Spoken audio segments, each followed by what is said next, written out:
Ladies and gentlemen, good day and welcome to the Godrej Properties Limited earnings conference call. As a reminder, all participant lines will be in the listen-only mode, and there will be an opportunity for you to ask questions after the presentation concludes.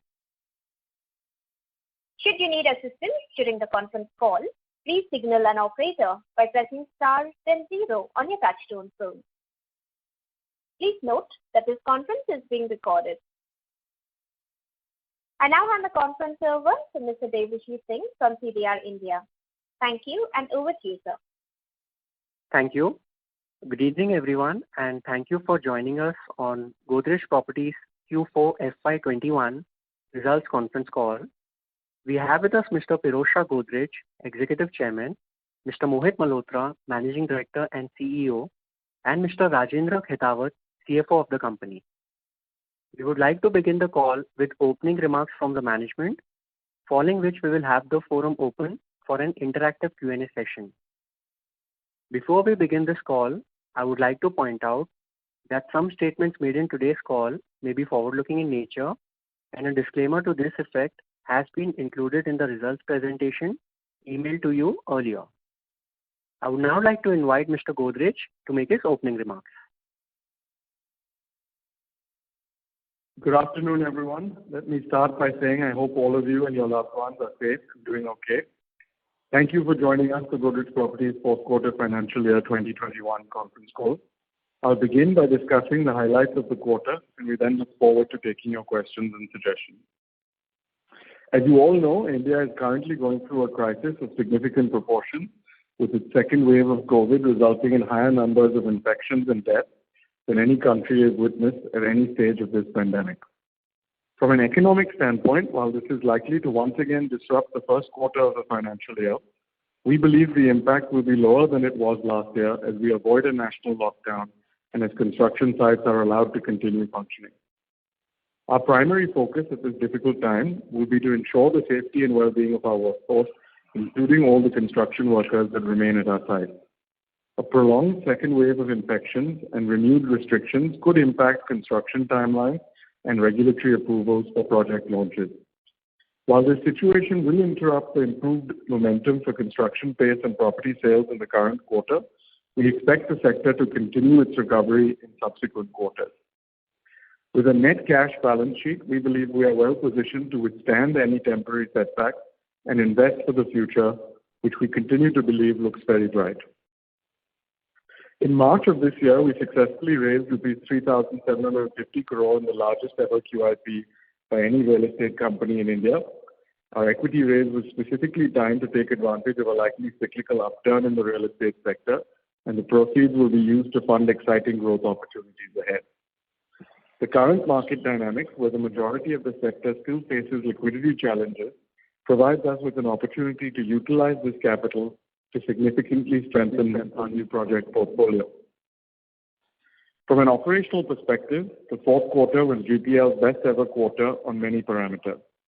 The highlight of our Q4 results was our highest ever cash collection of over rupees 2,000 crore, which included collections of 214 crore from projects where GPL is the development manager.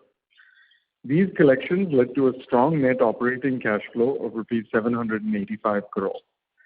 We've been able to generate our highest ever residential collection of rupees 4,389 crore in FY21, despite the tremendous disruption in construction activity in the first half of the financial year, when we were able to collect only rupees 1,115 crore.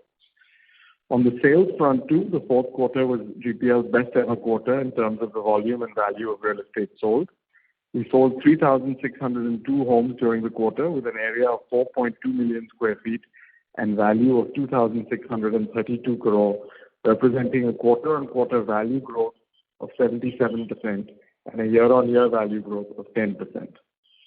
This ensured our FY21 sales of 9,345 homes with a total area of 10.8 million square feet, valued at rupees 6,725 crore, was the highest in GPL's history, representing a growth in value terms of 14% and in volume terms of 23%. We launched 7 projects during the fourth quarter and received a strong response to all of them. Our project, Godrej Woods in central Noida, delivered sales worth over rupees 500 crore during the launch quarter, making it one of the most successful launches in India in the financial year 21. We sold more than 1.5 million square feet with a booking value of over rupees 1,300 crore in each of our 4 focus markets of Mumbai, Pune, NCR, and Bangalore. While our launches did very well with total sales of rupees 2,175 crore during the year, we were especially pleased with our sales from existing inventory, which grew by 46% to rupees 4,550 crore in financial year 21. On the operations front, we successfully delivered approximately 2.3 million square feet across 2 cities in the fourth quarter, including 1.17 million square feet at Godrej 2 in Vikhroli, 950,000 square feet at Godrej United in Bangalore, and 170,000 square feet at Godrej Platinum in Vikhroli.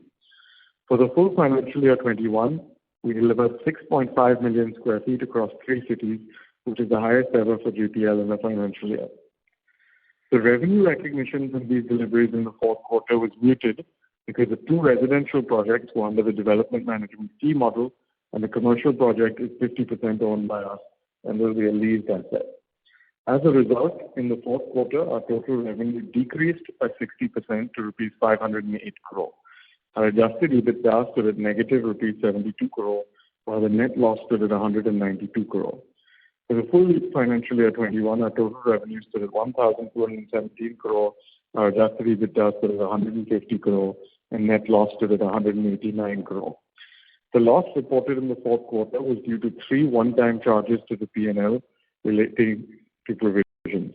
The first of these charges was for the long-term incentive scheme payable to certain employees in financial years 23 and 24, subject to specific parameters being met. This amounted to rupees 121 crore and was taken in FY21 basis prudence and high likelihood of these parameters being achieved. The second of these charges amounted to rupees 81 crore and was required due to our shift to the new tax rate, which required remeasuring our deferred tax assets. The last of the charges was due to a write-down in our legacy projects, including Godrej Prakriti in Kolkata, Godrej Palm Grove in Chennai, and Godrej Alpine in Bangalore, amounting to rupees 76 crore. Excluding these one-time charges to the P&L, adjusted EBITDA stood at rupees 125 crore, and net profit would have stood at rupees 37 crore for the fourth quarter. In the first half of the last financial year, with the impact of the pandemic and subsequent lockdowns uncertain, we adopted a wait-and-watch perspective for new business development, leading to us only adding 4 new projects to our portfolio in financial year 21. Our business development pipeline is very strong, and we expect FY22 to be an exceptional year for new project additions, as deploying our recently raised capital will be a key focus. At the same time, we will be disciplined with our investment choices and will seek to identify and secure the best opportunities across our focus markets. While there is no question that it's been a challenging year for the world and for India, and that risk to the Indian economy remains significant, we are encouraged by the resilience real estate demand has seen and are confident of being able to deliver sustained growth in financial year 22. Our ambitious and capable team, robust balance sheet, and strong brand give us the confidence to weather this storm and continue to deliver sector-leading growth in the year ahead. On that note, I conclude my remarks and would like to thank you all for joining us on this conference call.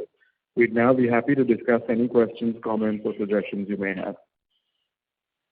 Thank you very much. We will now begin the question and answer session. Anyone who wishes to ask a question may press star and 1 on the touchtone telephone. If you wish to remove yourself from the question queue, you may press star and 2. Participants are requested to use handsets while asking a question. Ladies and gentlemen, we will wait for a moment while the question queue assembles.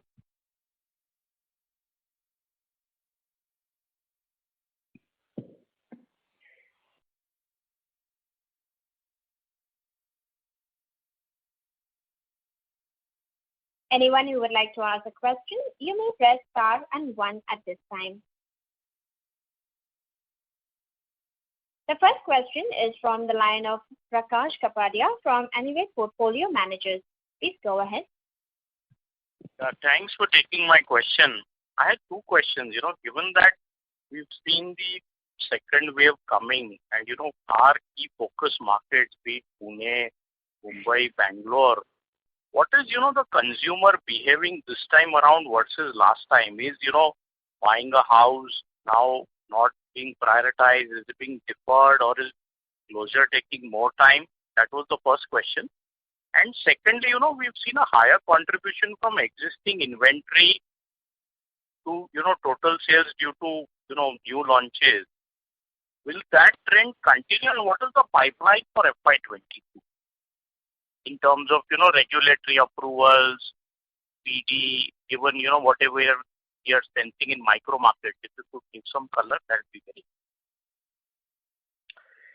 Yeah, I think on the pipeline for FY22, I think it's quite strong. Our investor presentation would of course have a number of projects that we hope to launch during the financial year, both new projects as well as new phases of our existing projects.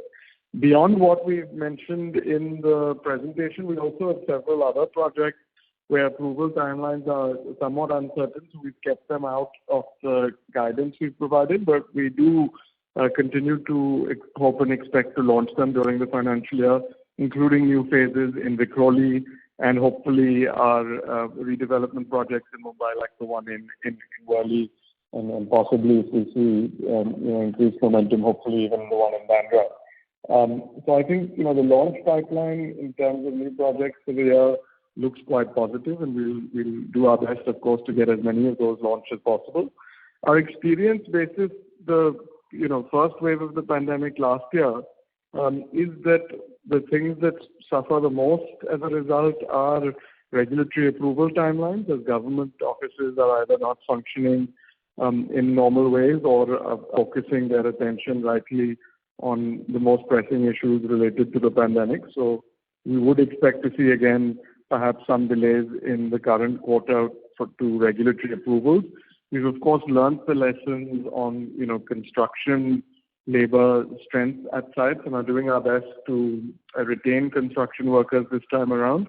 That said, I think we have already seen 25% or so reduction in construction workers from their recent peak over the last 5 or 6 weeks. So that's certainly something that we're going to have to work hard to counter and make sure we can continue with construction. On the sales side, I think, while certainly we would expect to see this quarter be impacted, obviously there's a very large-scale crisis unfolding. I think people's ability to visit projects, to even take decisions in this environment will be somewhat impacted. I don't think overall from an industry perspective it will be quite the slowdown we saw last year first quarter, but it will certainly be, I think, a slowdown of the strong momentum that was visible in Q3 and Q4 of the last financial year. That said, I think all the parameters that we think led to the recovery in the second half of the last financial year, including low interest rates, including the pandemic's focus on the importance of a home, and particularly a modern home, where you can have amenities and things within your development if you're not able to go out as much as you usually do. We think all of those will continue to drive a resurgence in property demand beyond the period of this immediate crisis. I think most expert forecasters, as you know, suggest that the peak in India for the second wave will be sometime in the next couple of weeks, and that after that things will start gradually improving.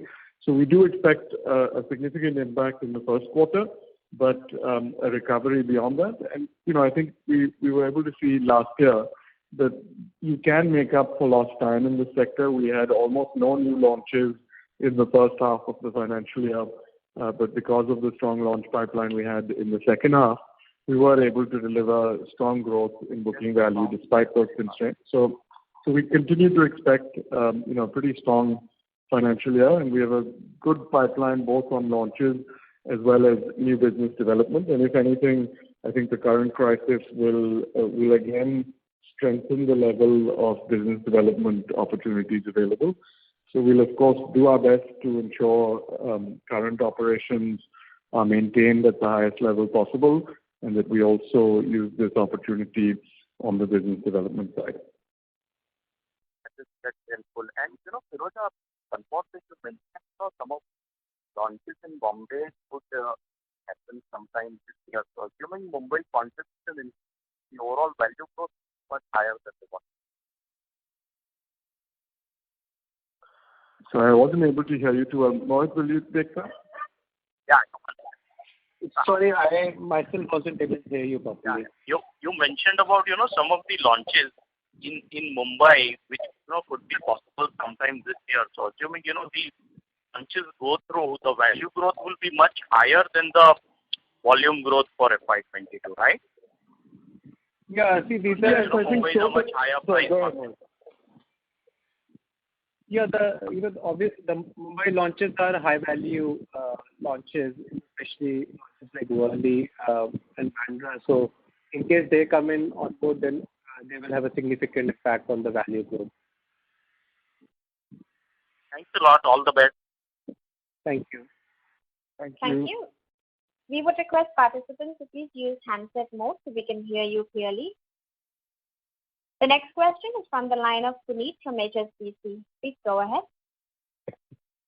Yeah, thank you so much and congratulations on good sales. I have three questions. The first one is you've given an employee incentive program for 23-24. Is it possible to get some sense of what kind of targets are being set for 23-24? Yes, actually, this is not a new program. This was a program we launched in FY18, which was a 5-year program that ended in FY22, so the current financial year. It's actually linked to the stock price performance and also has several operating parameters that needed to be met. Based on the visibility of or high likelihood of that being met because of the stock already crossing the target we set during the fourth quarter, we, from a prudence perspective, have taken the charge to the P&L in the fourth quarter, whereas the payout for this, if any, will be decided basis final evaluation of the plan performance at the end of the current financial year, and with payouts made equally in FY23 and FY24. So from a cash flow perspective, the payments will only be in those financial years, but from a P&L perspective, we've taken the charge now basis the likelihood of growth being achieved.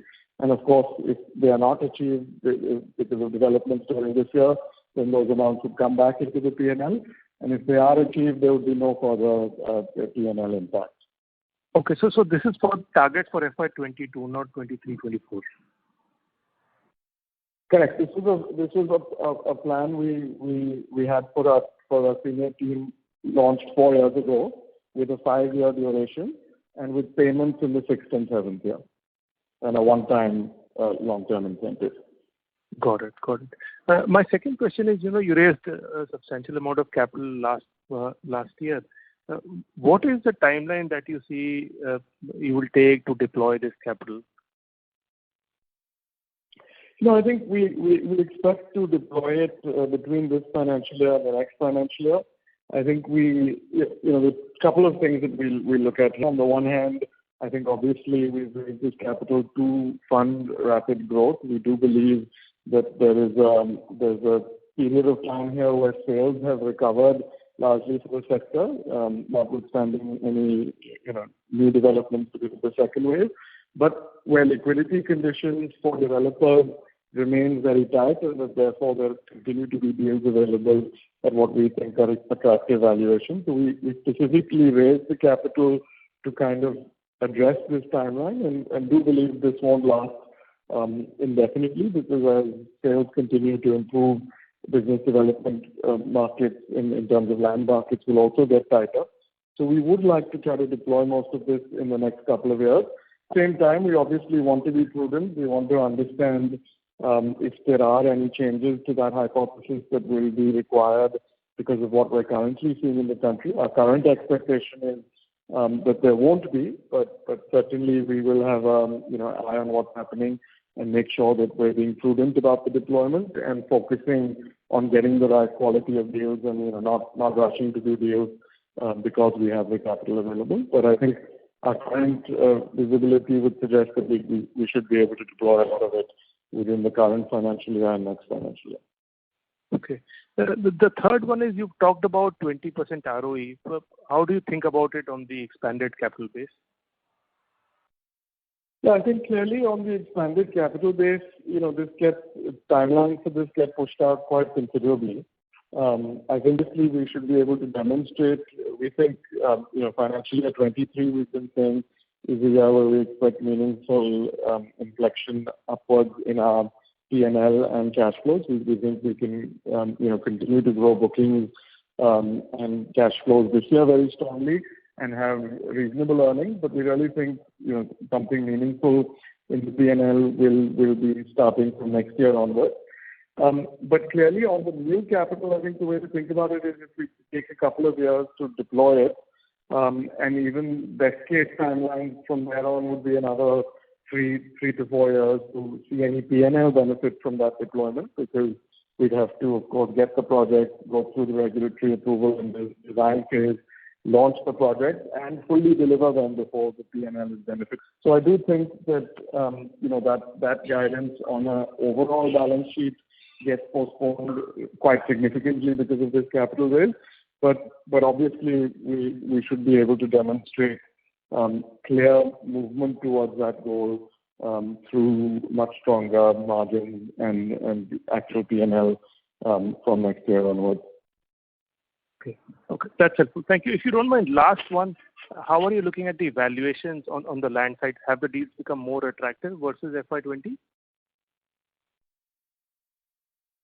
No, I don't think the deals have become more attractive than FY20. I think FY21, despite the massive shocks to the sector in the first half of the financial year, we have to remember was a year that ended on a fairly strong note for the sector. I think most developers saw quite rapid growth in the second half of the financial year, and not just growth over the low pandemic base, but even growth year on year over the pre-pandemic numbers. So I think the general hypothesis prior to the second wave, or not hypothesis, the general sort of ground reality prior to the second wave was that conditions were improving in the sector, demand was picking up across various price points, offtake was quite high, and that, that obviously developers with land are also able to notice that and were not, I think, further lowering prices over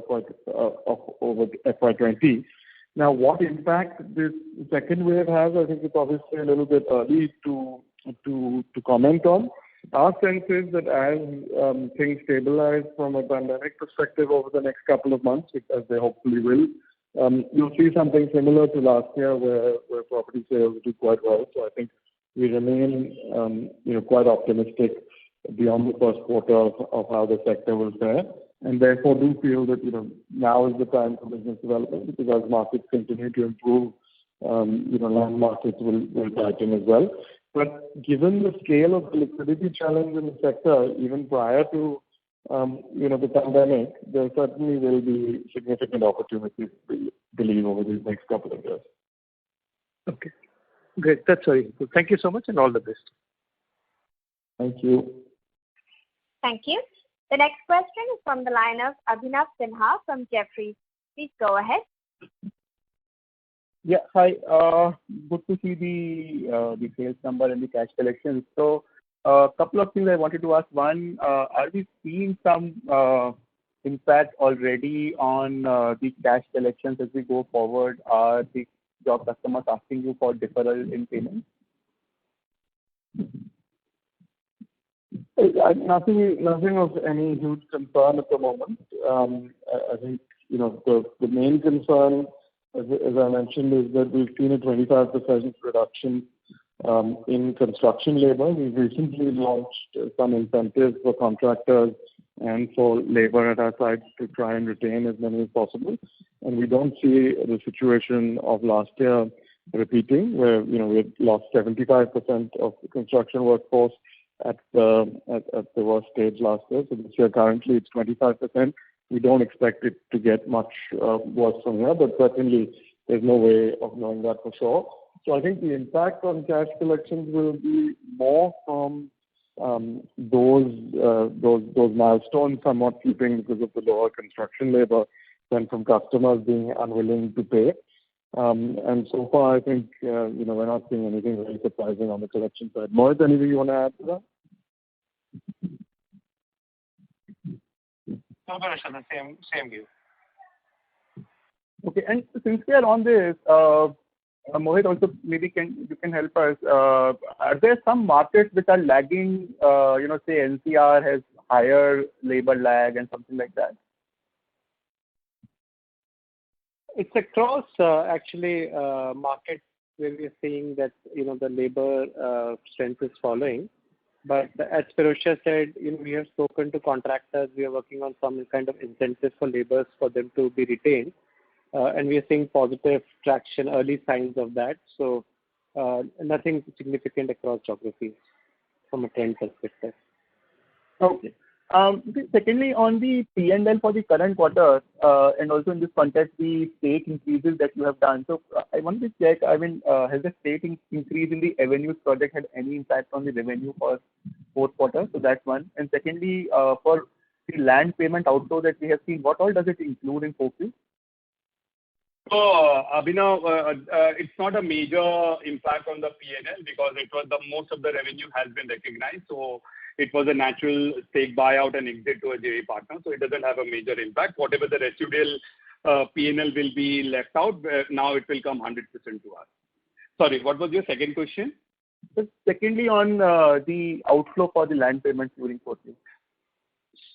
Yeah. So, in the fourth quarter, what the outflow was majorly on a milestone link payment. Like we have to make certain payment in our Okla project, which is around 100 odd crores. So Agrovet 50% payment was made in last financial year, 50% was balanced, which we made into this financial year. Chandivali, there was a TDR payment which we made. Similarly, there was some, Noida payment or authorities payment in Sector 43, which we launched. Accordingly, some small, which is a time linked or approval linked or event linked payment were made into quarter four. And the FITCO option is paid for, or it will come? No, we have yet to pay. We have just bedded. We have won the bed. So that also is linked to certain milestones. So we have paid 5 crores. Balance will be linked to the performance of FITCO on certain milestones. Okay. And finally, if you can, because maybe guide us a bit on what to expect from the BD front next year in terms of geographies or maybe, the sort of stakes you are looking at or even the locations, are you looking for more premium projects now? Thanks.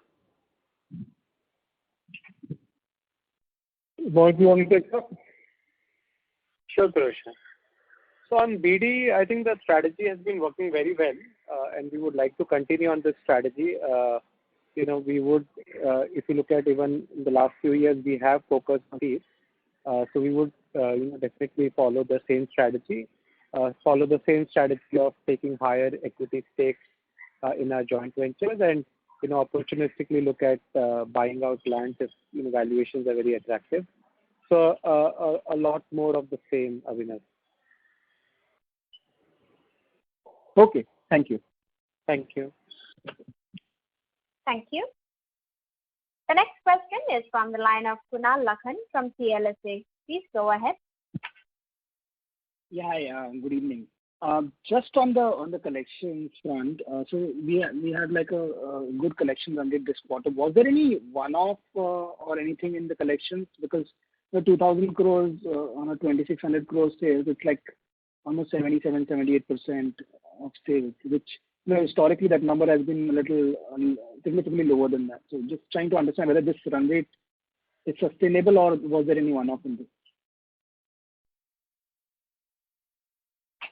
A lot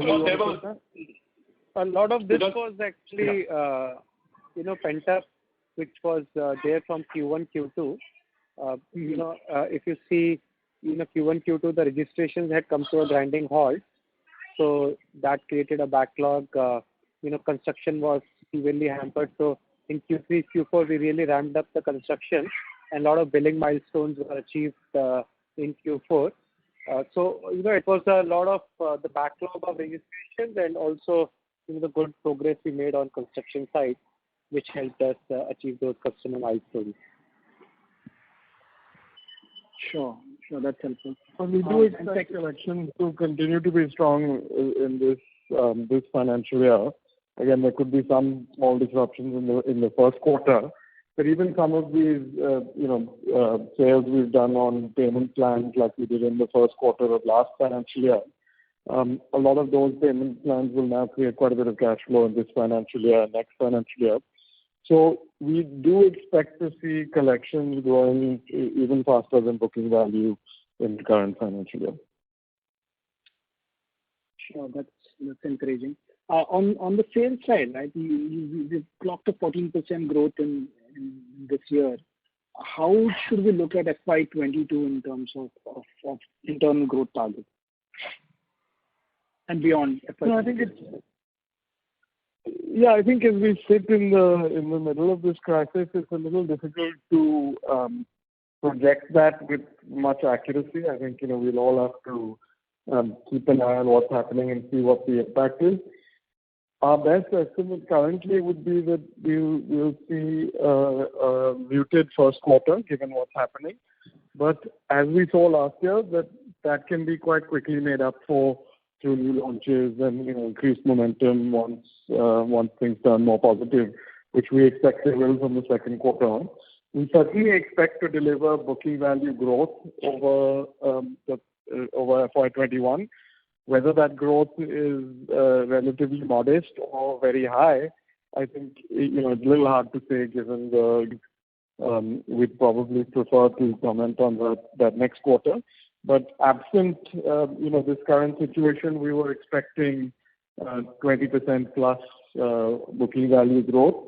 That might still be achievable if the medium-term impact of this isn't very severe, but I think it's a little premature to comment on that. And certainly over the medium term, we think booking value growth and earnings growth should be very robust. If we look at it, just this new capital raise we did in the fourth quarter should allow us to increase the scale of our operations by more than 50% once this capital gets deployed, not leaving aside the natural growth the business could have enjoyed aside from that. So certainly we'd like to see the scale of our operations increase manifold over the next 4 or 5 years.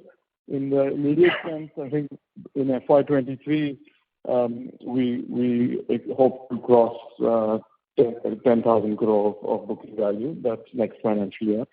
So those are some of the numbers we have in mind. Sure, that's very helpful. And my last question is to Rajendra. Rajendra, if you can throw some color on how the revenue recognition has been. I think Pirojsha mentioned at the beginning that there were 3 projects which got completed, and 2 were DMs and 1 was a joint venture. But if you can give a breakup of what was the revenue recognition. I'm trying to understand that DMs typically on the margin front should be better than our development projects, and considering the top line in terms of absolute number itself was upwards of 400 crores. Just trying to understand why, even if we exclude the impact of say one-offs and even the other income, the margins are still a little softer than the majority again this time was from trees residual, whatever it is, the balance work completion, and there was a AOS handover which happened on obtainment of OC for Godrej 2. So there was a recognition of FSI into the book. So that contributed majorly. Apart from that, we had inventory in Planet Godrej which got sold out. Plus, there is another small project, Genesis or Central, which are our own project, gets contributed into the top line. Otherwise, one line item, Kunal, it passes through JV project. So it doesn't contribute to the top line. So these are the 3-4 main items. The trees was the biggest thing. Sure, but trees would be like a 35% kind of EBITDA margin, right? Or probably even higher than that. So trees, mostly the residual, which was a development residential portfolio, was completed. It was not much. Like I said, there was a AOS handover, amenity open space. Because of that, we got recognition. So yes, that was a higher margin project, but obviously, like we said, it was offset by other legacy projects which we have taken a write-off. So that's why you see the margin muted. Sure. Thank you so much, and all the best. Thank you.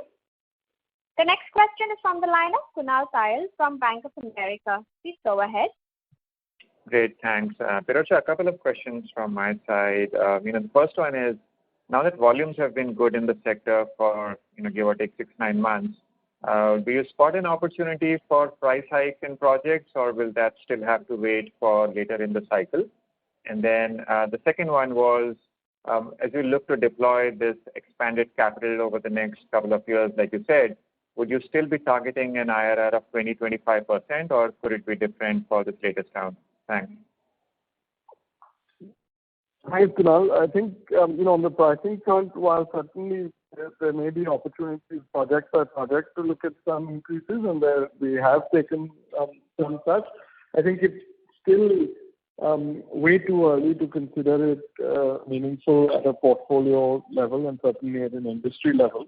I think we probably need to see a few more quarters of sustained volume pickup.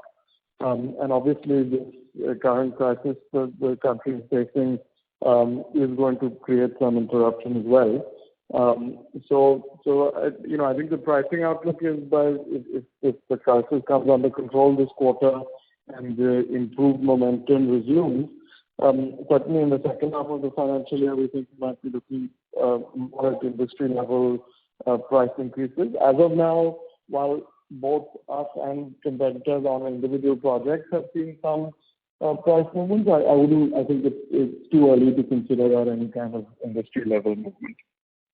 I'm sorry, your second question, I'm forgetting. I was asking about, what would be your IRR expectations from the projects that you're looking to get into in the next couple of years. In the past, your target's been in the range of 20-25%. Yes, I think, the similar targets remain. Obviously, different categories of projects, it might vary a little bit, but certainly the expectations will remain quite high. We do think that while the sector has shown some improvement in the second half of last financial year, that conditions for most developers on the liquidity front remain very tough. This second wave will obviously only worsen that. So I think the opportunities to deploy capital at those kind of returns should remain. Got that. Okay, thank you. Thank you. Thank you. The next question is from the line of Girish Chaudhary from Spark Capital Advisors. Please go ahead. Yeah, hi. Good evening, Pirojsha and team. A couple of questions from my side. Firstly, on the deliveries in fiscal 21, if I exclude commercial project and also the plotted development, there was around 3.4 million square feet of deliveries, and if I see this number in FY20 was around 5 million. So going ahead, what is the schedule like in FY22 and 23? Any internal estimates or numbers will be useful here. So that's my first question. I don't have that number offhand, but clearly I think, a reasonable way to gauge this would be to look at the past year sales and launches and assume a roughly 3-year lag between when projects are launched and delivered. Of course, it could be a little bit more or a little bit less, depending on the specific project. So clearly we would expect, as I mentioned, particularly next year, to see a significant increase in deliveries, which is why we've been saying that FY23 is when we think the P&L will start seeing an upward inflection. Because a lot of the projects that we've added under the structure where economic interest is higher have really been added since FY18. And those projects, by the time we've launched them and we get them deliveries, we think a lot of those deliveries will start in financial year 23. So I think we did, as I mentioned in the earlier remarks, sales of about 10.8 million square feet in financial year 21. So with a 3-year lag, we would expect, those projects to get delivered. Similarly, last year we did 8.8 or so million square feet. So in a couple of years, that would be kind of the number we're delivering. So I think the best way to look at this, would be to look at launches and a roughly 3-year time frame from launch to delivery. Got it. Secondly, on the collections, again, a good effort here on achieving a record quarterly collection. So if I look at the total collections of 2,000 crores this quarter, so how much would have been from sales of this quarter itself, just to get a sense on, because there was an earlier comment that there was a lot of pent-up collections which came in. So that this number will be helpful. Rajendra, do you have that data? Girish, we can come back to you on this data, exact, how much was from the quarter collection and how much was from the previous quarter. We can come back to you. But usually it's quite insignificant from my in-quarter sales. Yeah, that's right. Got it. And just one more, if I may. In terms of the inventory write-offs we saw for the legacy projects, is the entire amount provided for, or is there something more expected from these projects or any other projects? Yeah. So, what we do, Girish, is, we look at the market situation, what is the prevailing market, the standards. We need to, take the lower of cost or market value, whichever is less. So depending on the market prevailing prices, we have taken this write-off. So as of now, we feel, it is adequate. However, if the markets worsen further, we may have to reassess, because this is an ongoing process. We have to reassess this every quarter. But as of now, I think for this project, what we have taken, I think that would be it. We don't need to have a further write-off in this one. Got it. Thanks and all the best. Thank you. The next question is from the line of Sameer Baisiwala from Morgan Stanley. Please go ahead. Hi, thank you and good evening, everyone. So great year, Pirojsha, under very trying circumstances. Quick one is on Godrej 2. How are you seeing the leasing environment given such a high quality completion and locations such as Victoria? I would have thought that it will get leased out very quickly. So I think we're very positive on the building and how it's turned out, and what we're hearing from customers and their interest. Obviously, from a timing perspective, it was a little unfortunate that the building got delivered in the middle of the pandemic. I think leasing as a whole has taken a bit of a hit last year and will continue to, I think, face a little bit of challenge this year, given what we're seeing on the pandemic, a lot of work from home happening. Our own offices, for example, have been barely open at all over the last 13 months. So it's not too surprising to us that things have been a little slower than we would have liked. That said, we think we can get to about 70% plus leasing in the building this financial year and the remaining next financial year. I think, again, from a qualitative perspective, what we're hearing from clients, we're very happy. I think we've got a couple of major leases already locked in with leading tenants like Amazon and West. The pricing on the building is also quite attractive. I think we're leasing about 160 rupees a square foot on saleable area. So I think nothing we're seeing that concerns us a lot. Obviously, we would like it to be a bit better had the pandemic not impacted us. But I think it's a temporary delay. We're also now in the process of building this Taj Hotel in Victoria. So I think once that's up and running, we expect the location to get even more established. And I think the leasing we expect will be completed by next financial year. Okay, great. And the second question is on the new launch pipeline for fiscal 22. I mean, you have taken quite a few Mumbai projects off the chart. It's not only Worli and Bandra, it's also Ambernath, Vashi, etc. So just wondering, is it project-specific issues or is it city-specific in terms of regulatory delays, etc.? Yeah, I think that Mumbai does tend to be one of the most time-consuming cities from a regulatory approval perspective. I think we don't obviously love to have a chart like we did at the end of this financial year, with as much red in the launch guidance as we ended up with this year. So I think we've tried to be a little bit more conservative in terms of what we're guiding. Obviously, the focus internally remains very high on getting these launches done, and then obviously adding them back in at a later stage. But we wanted to stick from a guidance perspective to the ones we were most confident on. Okay, great. And Pirojsha, I think the most, the biggest value driver for Godrej here on would be how you deploy the capital. And there have already been a lot of questions. So just a couple of more from my side.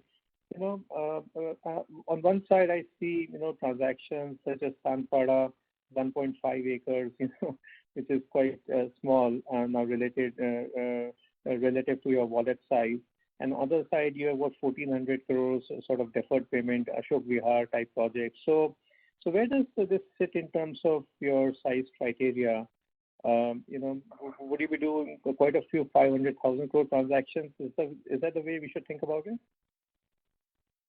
Yeah, I think we would like to do, a larger number of big projects, but we are quite clearly of the view that relatively small projects do also have a place. I think, one of the things that I think is important to understand in the sector, that from a sales perspective, your overall ability to deliver is quite dependent on the number of micro markets that you're present in, because if you're overly concentrated in a handful of micro markets, your growth is somewhat limited by the natural demand in those locations. So we have intentionally been following a strategy of trying to enter as many micro markets as possible. So, for example, Navi Mumbai is a market we've wanted to enter for some time. There are not typically too many large land parcels available there, which is why we were okay with doing this smaller project in that location.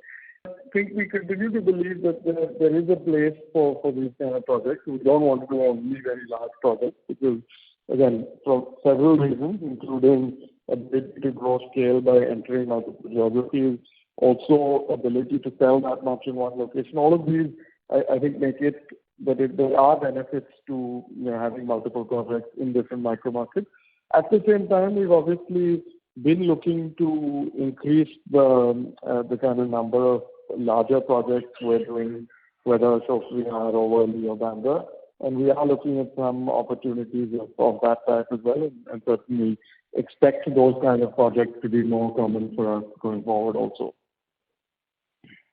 Okay, thanks, Pirojsha. One final, if I may, and that's maybe slightly more promoter side and less on a company side. So any updated thoughts on your 10% stake from a family office in Shobha?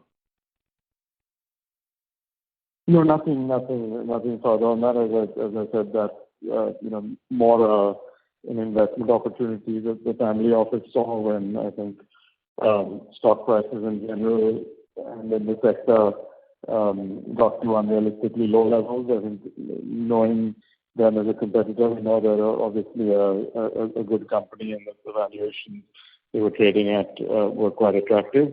But no, nothing I think from a GPL perspective. Okay, great. Thank you so much.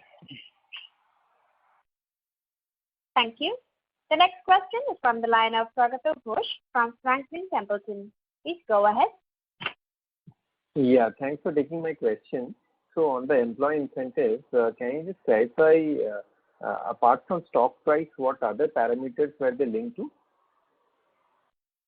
Yeah, so the basic scheme was linked to stock price, and the way we designed it was that we said we expect for the scheme to open up, we expect a minimum 20% a year compounding of the stock price, and then it escalated if it's above 20% up to 26 or so percent. There were different thresholds.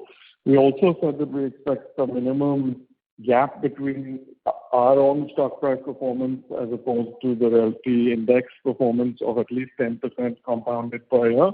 So that threshold has also been met. And then from an operational perspective, we said we expect to be amongst the top 3 developers in the country from a scale perspective, and also at a minimum imputed return on capital employed. So as of now, the visibility is that all of those will be delivered, and that's why we've taken this provision this year as opposed to in FY22 and FY23 from a prudence perspective. Okay, so what was the minimum return on capital that you were targeting back in 2018? I think the scheme was designed linked to the stock price. I think I forget the exact details on the minimum imputed return on capital. I think it was in the low to middle double digits, and that threshold has been met as well.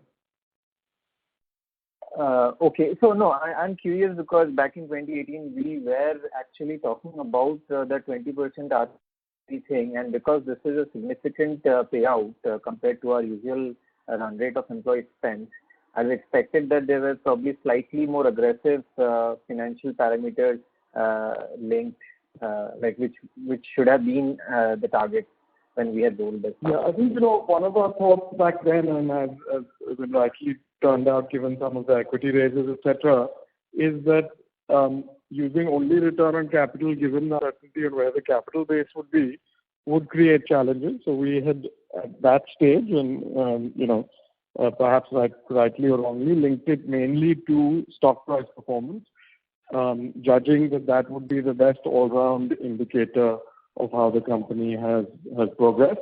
And we did keep these more as hygiene metrics, that we're not the stretch was to be on the stock performance, and that we expected at least 20 to 25% growth rate and at least a compounding in excess of 10% above the index. And we kept these scale and operating parameters more as hygiene to make sure at least what was currently being delivered was at least marginally improved, not try to create stress on these dimensions as well.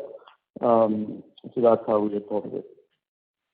Got it, fair. And so one quick follow-up, going forward, if we have any similar incentive, then can we expect certain financial parameters to be targets and maybe slightly stringent ones at that? Yes, I think if we are actually, I think we found this long-term 5-year incentive a good tool to kind of align the senior team on the objectives of the company. While obviously the current scheme is still open, and I think we'll know where that ends up by the end of this financial year. So that would be the timeline, if at all we would think of a new 5-year scheme ending in FY27 or whatever. And I think if we were to do a new one, it would be linked to actual profits delivered. Given now the companies at a more mature stage, the capital base is fully in place, and I think we're quite clear on the profitability objectives. So I think it would now be focused on that as opposed to linked to the stock price as the last one was. Great, thank you. This is very helpful. Thank you. Thank you. Thank you. The next question is from the line of Murtuza Arsiwalla from Kotak Securities. Please go ahead. Yeah. Hi, sir. Just a couple of questions on the balance sheet. We see the inventory number on the balance sheet move from 2,000 to 4,800 crore. I would assume most of... I'm sorry, Mr. Arsiwalla, your voice is breaking up, sir. We can't hear you very clearly. Is it better now? At the moment it is. May I request you to please repeat yourself? Yeah. So the question was on balance sheet. The inventory is moved from about 2,000 odd crores to 4,800. I would assume most of this is because of the land acquisitions done during the year.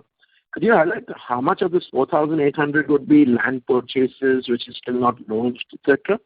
And the second, which is a smaller one, is on the other non-current assets, financial assets. That number's moved from about 3 crore last year to about 750. So any color on what that number would be, what that underlying would be? Okay, as far as the inventories is concerned, you are right, because it has moved from 2,000 to 4,800 because of accounting for the land. like the biggest is the Ashok Vihar, we have to account for the full land cost, whereas the payment is deferred over the period of 7 years. So that 1,500 crores of land cost is sitting into the inventory. At the same time, there is a trade payable which is going up. So you can just cross check that. Yeah, sure. So it is becoming a gross accounting. So similarly, we have done a lot of land purchases like RK Studio, Chandivali, Faridabad, Whitefield. So all those land costs has actually increased the inventory level. Sure. And on the second question, the other non-current assets, the numbers moved from about 300 to about 750 crores. So rather 753. It's almost a 750 crore jump out there. Yeah, because what we have done, the money which we have received for QIP आपण ज्या व्यक्तीसोबत बोलत आहात त्या व्यक्तीने आपला call होल्डवर ठेवला आहे. कृपया. Hello. Yeah. Am I audible? Yeah. You are also. Yeah. So the money which we have received in QIP, we have parked into fixed deposits. These are all long-term fixed deposits. So as per the requirement, we it gets classified. Okay. Sure. Thank you so much, sir. Thank you. Thank you. The next question is from the line of Manish Gandhi, an individual investor. Please go ahead. Yeah, hi, good evening. I hope you all and your families are safe. And I would like to congratulate team for fundraising and highest ever yearly pre-sales. So my first question is about our strategy for MMR, just a little bit of repeat also. But in last 2 years, what I have noticed that we have done more or equal pre-sales in Pune compared to MMR. Though it is a great achievement for Pune, but how do you think a company can achieve same level of success in MMR, which is by far the largest market in India and very important to have much larger market share for GPL to achieve our ambition. And continuing in the same question related to launches in MMR, I have noticed that in FY21 and even in FY22, our new launches are only where we have 100% share. And many important JV projects, as you mentioned before, Vashi, Bandra, Worli, Taloja, Ambernath, for some reason are delayed. So is there a special issue in permission in JV projects you are facing and you will be looking at more 100% projects in MMR to tackle this problem? Because like our ambition, we have to be 5,000 crore plus in MMR going forward, right? Absolutely, Manish. I think it's a great question. I think we, if we're being frank, would share your disappointment with our MMR performance over recent years. I think we have done decently, but nowhere near up to the potential the city offers. We've made some changes, including we've got a new CEO in the MMR region who's focused on building the scale we want to see in this region. We fully agree that the potential is above 5,000 crore over the medium term. I think on the approvals front, yes, there have been a lot of projects that have faced delays. Frankly, though, I think, outright purchases, it's not that there's a natural difference. It's that we will only buy the land typically once we're very clear on the approval timelines, whereas JVs, we will often, put a small amount of capital and be more willing to take certain approval risks and, wait for those to come about, given that we will not have deployed any significant capital in those projects, whereas in outright purchases, we obviously will be very focused on ensuring approval timelines are quicker. That said, I do think we need better work in MMR, both on business development to get the right projects we can launch within 12 months into the portfolio, and then, making sure, obviously, those are successful from an operations standpoint. So I think the team is very focused on turning around this MMR performance and delivering strong growth. We do believe we have all the ingredients in place needed to do that. So hopefully we can start seeing results over the next couple of years. Yeah, I'm sure you will do, and there is a lot of market gap in MMR, so we have to fill that gap. And my second question, again, see, even in the second quarter call, you also mentioned that on Bangalore, we're going by the My question is on the BD, but first I would like to congratulate what you have done in NCR and Pune. Now, because of this pandemic, the Bangalore, the structural story of the technology and the startup could be a huge opportunity for the next 10 years, And you mentioned in Q2, Mohit mentioned that we were exploring Pune platform type deal. So can you please share your strategy in BD for Bangalore in next 1-2 years in a little bit elaborate manner? Manoj, you want to take that? Sure, Ganesh. So, the strategy is, same, Manish, that we would like to, gain significant market share in Bangalore. And as you rightly highlighted, we already are the market leader in Pune and NCR. No reason why we should not do the same in Mumbai and Bangalore. For Bangalore, if you see the strategy, we have added multiple projects in the areas which we would like to. One was in Whitefield, other was in Sarjapur. And there are multiple new opportunities we are evaluating in Bangalore. So one can see, rapid growth in Bangalore portfolio. On that specific deal which you are mentioning, there are multiple deals we keep evaluating. And right now, we are individually, looking at individual deals. That portfolio deal right now is not visible. But a lot of individual exciting opportunities are available in Bangalore, and we are trying to find more projects there. Okay, that's all from my side. Thank you and all the best. Thank you. Thanks, Manish. Thank you. Ladies and gentlemen, that was the last question for today. I now hand the conference over to the management for closing comments. Thank you all very much for taking the time to join us today. We hope you and your families continue to stay safe. I hope we've been able to answer all your questions. Of course, if you have any others, please reach out to us and we'd be happy to be of assistance. All the very best and stay safe. Thank you. Thank you. On behalf of Godrej Properties Limited, that concludes this conference. Thank you for joining us, and you may now disconnect your lines.